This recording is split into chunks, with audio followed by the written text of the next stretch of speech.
Bismillahirrahmanirrahim. Innal hamdalillah nahmaduhu wa nasta'inuhu wa nastaghfiruh wa na'udzu billahi min shururi anfusina wa sayyiati a'malina.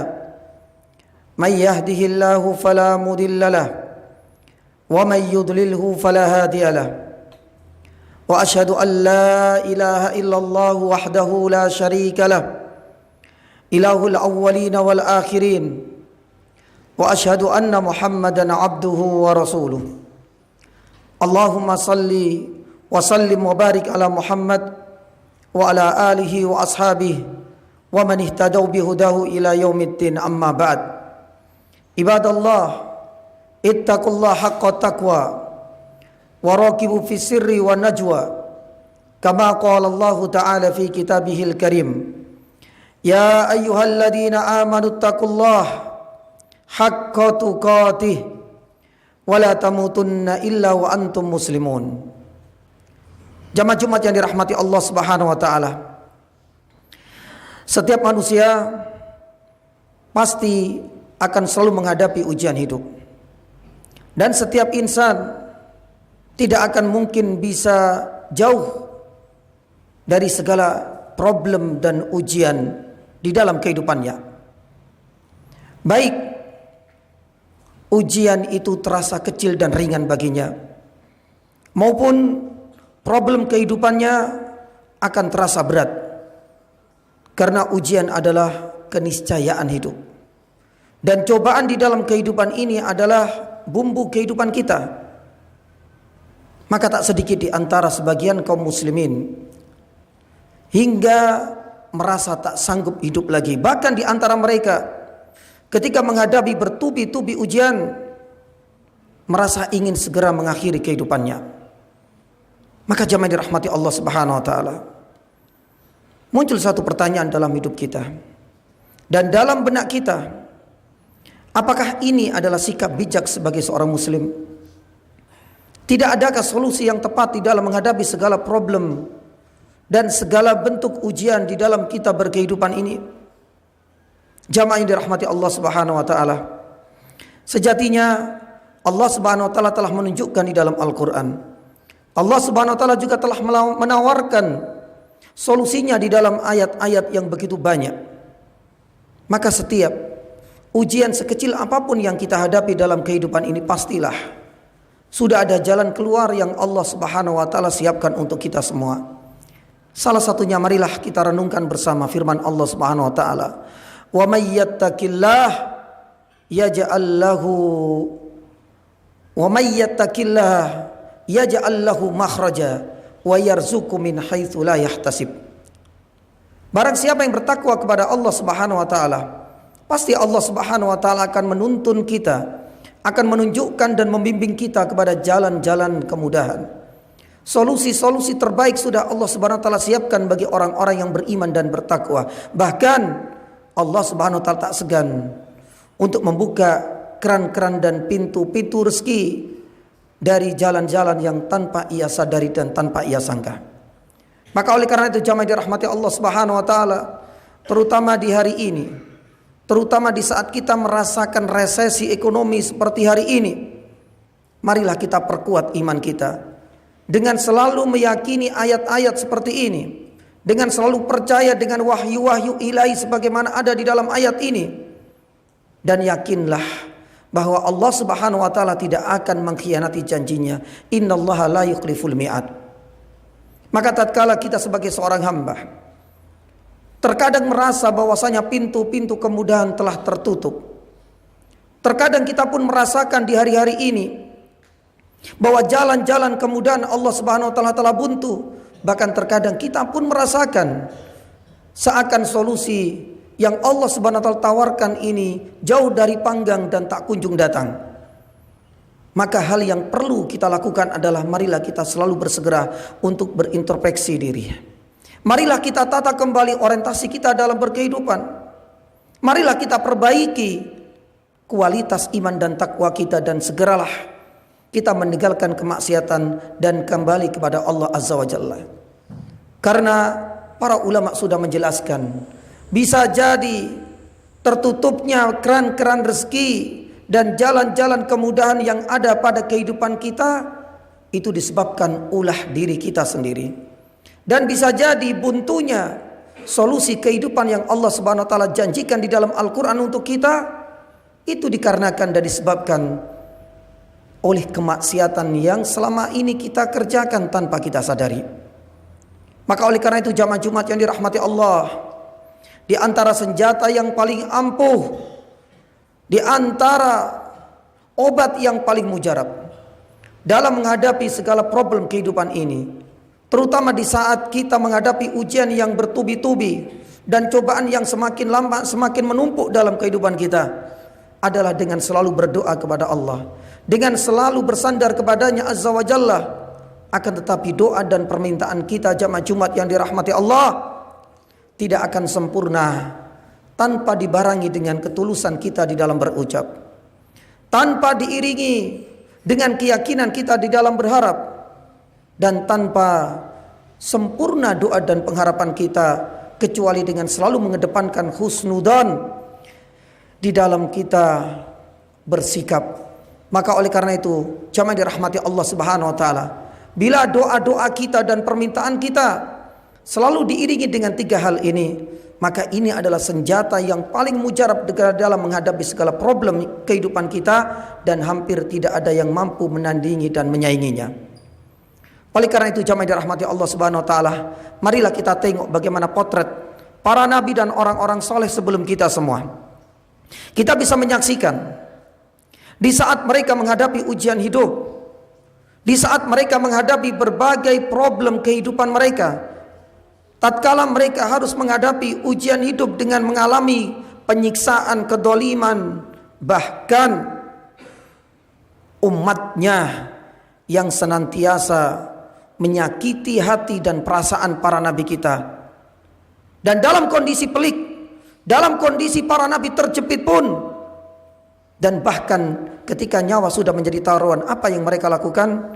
Mereka selalu mengangkat kedua tangannya. Mereka selalu berharap kepada Allah dan memuji serta memujanya. Mereka selalu bersandar kepada Allah Subhanahu wa taala dalam setiap permintaan dan permohonannya.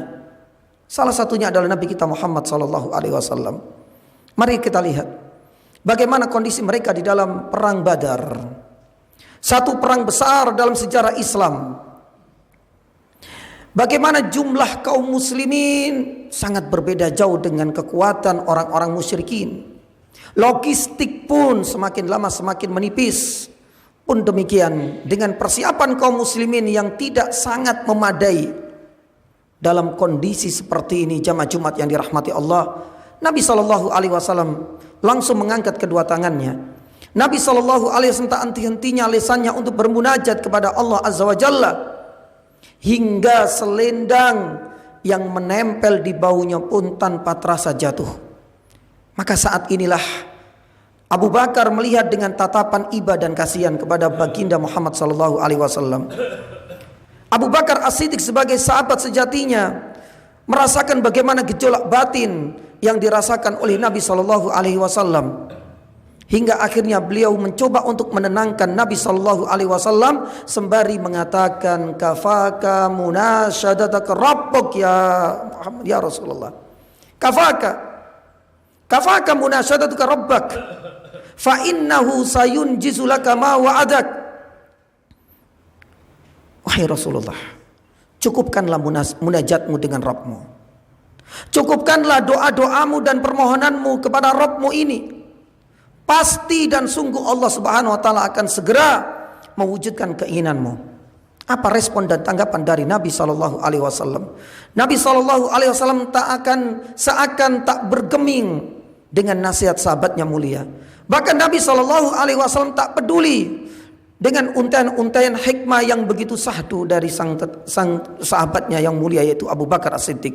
Bahkan sebaliknya Nabi sallallahu alaihi wasallam tetap bermunajat kepada Rabbnya, seakan Nabi SAW hanyut dalam munajat cintanya dengan Rabbnya Azza wa Jalla, seakan Nabi SAW semakin menikmati interaksinya dalam doa-doa sahjuna dengan Rabbnya Azza wa Jalla, hingga akhirnya Allah Subhanahu wa taala menurunkan ayat sebagai hiburan pun sebagai pelipur lara di saat Nabi Shallallahu Alaihi Wasallam gelisah. Ittastaghitsuna rabbakum fastajabalakum anni mumiddukum bi alfi minal malaikati murdifin. Ayat ini turun sebagai penenang untuk hati Nabi Shallallahu Alaihi Wasallam di saat merasakan gundah gulana. Allah Subhanahu Wa Taala sadar betul, Allah Subhanahu Wa Taala maha mendengar keluhan, pun demikian permintaan hambanya yang paling dekat dengannya. Kelak dan esok hari Muhammad, ayat ini adalah janji dari Rabbmu, akan ada tambahan surplus 1000 malaikat yang akan membantu barisan kaum muslimin dalam perang Badar. Jamaah dirahmati Allah Subhanahu Wa Taala, pun kita bisa melihat dan menyaksikan bagaimana ujian yang dialami oleh Nabi Ayyub alaihissalam. Allah Subhanahu Wa Taala menguji dengan penyakit, lamanian waktu yang harus ia tunggu, dan begitu berat pun demikian besarnya kesabaran yang harus dihadapi oleh Nabi Ayyub alaihissalam, karena ia harus kehilangan orang-orang tercinta, kehilangan istri, dia harus ditinggalkan oleh orang-orang terdekat dengannya, bahkan kerabat dan sahabat-sahabatnya harus meninggalkannya. Tapi Allah Subhanahu Wa Taala mengabadikan di dalam Al-Quran, tak sedikit pun rasa kecewa dari Nabi Ayyub untuk selalu berdekatan dengan Allah Subhanahu Wa Taala. Wa Ayyub idnada rabbah anni masaniya dur wa anta arhamur rahimin. Bibir kecilnya selalu berdoa dan berzikir kepada Allah Azza wa Jalla. Bahkan dalam rentetan tahun demi tahun sampai puluhan tahun pun tak pernah terlihat rasa bosan dan lelah untuk selalu bermunajat dan berzikir meminta kepada Allah Subhanahu Wa Taala, hingga akhirnya kesabaran Nabi Ayyub puluhan tahun ini diganjar dan diganti oleh Allah Subhanahu Wa Taala dengan turunnya ayat fastajabna lahu fakashafna ma bi min durrin. Allah Subhanahu Wa Taala akhirnya kemudian menurunkan, Allah Subhanahu Wa Taala akhirnya kemudian memberikan kesembuhan kepada Nabi Ayyub alaihissalam setelah rentetan tahun lamanya. Hal ini juga terjadi pada Nabi kita Yunus alaihissalam, ketika Allah Subhanahu Wa Taala mengujinya di dalam perut ikan. Allah Subhanahu Wa Taala menyelimutinya dengan 3 kegelapan. Kegelapan malam, kegelapan dalamnya lautan, pun demikian kegelapan di dalam perut ikan. Tapi bibir dan lisan Nabi Yunus alaihissalam selalu berdoa, la ilaha illa ant subhanaka inni kuntu minadz zalimin. Doa ini yang selalu dibaca oleh Nabi Yunus alaihissalam di saat beliau di dalam 3 kegelapan tersebut. Dan sekali lagi ia tidak pernah mengkerdilkan kekuatan dari doa-doa yang selalu keluar dari lisannya. Ia pun tidak pernah mengecilkan peran permohonan seorang hamba yang tulus kepada Rabbnya Azza wa Jalla, hingga Allah Subhanahu Wa Taala menurunkan ayatnya, fastajabna lahu fanajjainahu minal gham. Allah Subhanahu Wa Taala turunkan kemudahan dan pertolongan hingga Nabi Yunus alaihissalam Allah Subhanahu Wa Taala keluarkan dari perut ikan dengan kondisi selamat. Subhanallah. Maka oleh karena itu jamaah Jumat yang dirahmati Allah Subhanahu Wa Taala, beban hidup kita merasakan semakin lama semakin berat. Maka seberat apapun beban yang kita hadapi, maka tetaplah kita istiqomah di atas kebenaran, di atas ketaatan. Seberat apapun cobaan yang selalu menghampiri dan menyelimuti kehidupan kita, ingatlah jangan sekali-kali kita punya keinginan untuk meninggalkan doa. Jangan sampai punya keinginan untuk berjauhan dengan Allah Subhanahu Wa Taala. Karena doa itu adalah senjata pertama dan senjata paling utama kita dalam menghadapi problem kehidupan ini. Ingatlah jamaah dirahmati Allah Subhanahu Wa Taala, ketika seorang hamba mengharap kepada Allah Subhanahu Wa Taala dengan ketulusannya, maka tidak ada hal yang sulit bagi Allah Subhanahu Wa Taala untuk segera mengijabahinya. Dan tatkala seorang hamba dengan keikhlasannya memohon kepada Allah Subhanahu Wa Taala, maka tidak ada yang mustahil bagi Allah Subhanahu Wa Taala untuk mewujudkannya. Bukankah Allah Subhanahu Wa Taala berfirman, innama amruhu idza arada syai'an ayyakul lahu kun fayakun. Kalau seandainya Allah Subhanahu wa taala berkehendak, tak ada satupun di antara makhluk ini yang bisa menghalangi keinginan dan kehendak Allah Subhanahu wa taala. Bilalah Allah Subhanahu wa taala berkehendak, maka satu orang dan satu dunia ini pun tak akan mampu untuk bisa menghadang apa yang diinginkan oleh Allah Subhanahu wa taala. Maka yakinlah dengan janji Allah, wa may yattaqillaha yaj'al lahu makhraja wa yarzuqhu min haitsu yahtasib. Bahkan Imam Syafi'i rahimahullah ta'ala pernah mengatakan, sebagai bentuk untuk menghibur diri kita di saat kita menghadapi segala bentuk ujian ini, agar kita selalu tidak segera untuk berputus asa ketika kita merasakan solusi-solusi yang dijanjikan oleh Allah Subhanahu wa ta'ala tak kunjung datang. Beliau mengatakan, atahza'u bidu'a wa tasdari. Apakah kalian semua hamba-hamba dan manusia ini menyepelekan, menghinakan, merendahkan peran dari kekuatan doa? Wa ma tadri bima sana'ud doa. Kalian sejatinya sendiri yang tidak tahu misteri di balik kekuatan doa itu sendiri. Maka bersabarlah kita di dalam berdoa. Sihamul laili la tukhti walakin lahu amadun walil amadi inqida, kata Imam Syafi'i rahimahullah taala.